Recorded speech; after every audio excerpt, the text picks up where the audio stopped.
কুট্টুস আসো আসো আসো আসো আসো কুট্টুস আসো।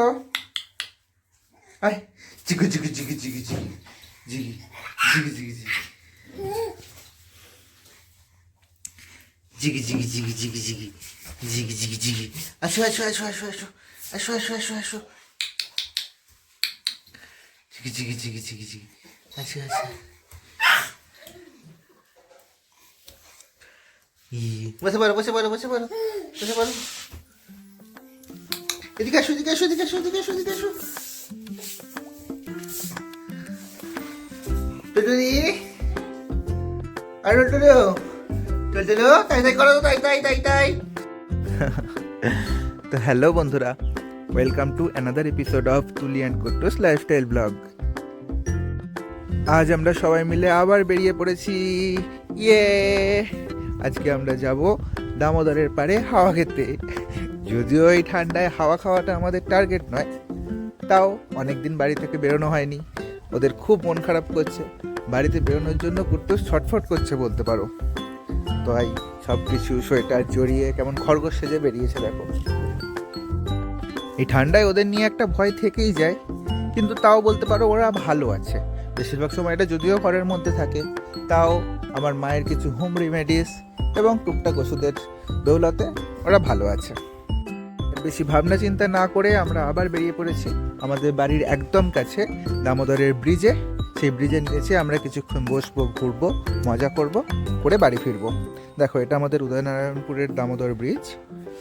এখন এটা আমাদের কাছে খুব সুন্দর একটা ঘোরার জায়গা। তুলি বসেছে আমার সাথে সামনে, আর কুট্টুস আমার সাথে পিছনে। এই হলো আমাদের পাশ দিয়ে বয়ে চলা দামোদর নদী। আমাদের গ্রামের একদম পাশ দিয়ে গেছে। শীতকালে তো এরকম অবস্থা দেখতে পাচ্ছ, জল নেই, তার উপর লোকে পিকনিক করে একদম নোংরা করে গেছে। বর্ষাকালে যদিও এর রূপটা অন্যরকম থাকে। তোমরা প্রায় শুনে থাকবে যে দামোদরের বন্যা উদয়নারায়ণপুর ব্লক, আমতা ব্লক, এসব ব্লকগুলোতে হয়। এখন এখানে সুন্দর সুন্দর ছোটো ছোটো ফুল ফুটেছে, জলটাও খুব পরিষ্কার। কিন্তু এই পিকনিকের চক্করে এলাকাটা একদমই নোংরা হয়ে আছে। 1 জানুয়ারি প্রচুর দল এখানে পিকনিক করতে আসে। এছাড়া আজকেও কিছু দল করে পিকনিক করছে, তোমরা দেখতে পাবে। খুব ছোটোবেলা থেকেই এটা আমার খুব পছন্দের একটা জায়গা। বাবা মায়ের সাথে ছোটো থেকে এখানে বিকেলের দিকে ঘুরতে আসতাম বাইকে চেপে, আর সেরকমভাবেই ওদেরকে আজকে আমরা ঘুরতে নিয়ে এসেছি।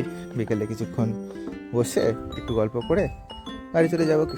বাড়ির একঘেয়েমিও কিছুটা কাটানো হলো, আবার বাড়ির কাছাকাছি কিছুক্ষণ ঘুরে যাওয়া হলো। দেখো, বাচ্চাদেরকে বাইরে বের করতে হবে, সে শীতকালই হোক আর বর্ষাকালই হোক। সাবধানতা তো রাখতেই হবে, বা সাবধানতা রেখে বাইরে বের করতে হবে, তা না হলে ওরা বাইরেটা শিখবে কি। আজকে সবাই এখন 1 বছরের আগে থেকেই ওদের বইয়ের সাথে পরিচয় করিয়ে দিচ্ছে।